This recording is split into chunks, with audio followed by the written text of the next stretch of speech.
siirretty Ratsukon numero 16 jälkeen. Numero 20 starttaa Ratsukon numero 16 jälkeen ja on viimeinen poni.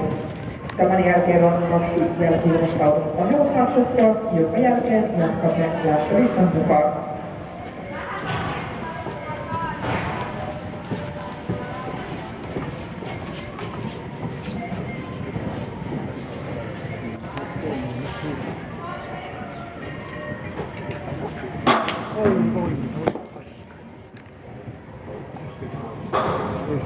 Ja tiedoksi kaikille ratsastajille, jotka ovat tänään tai aiemmissa tämän syksyn driving-kilpailuissa hypänneet puhtaita ratoja.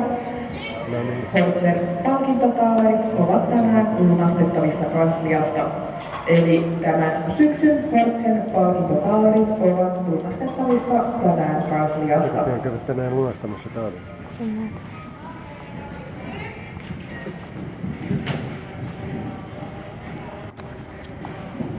Ei sitten nyt tullut.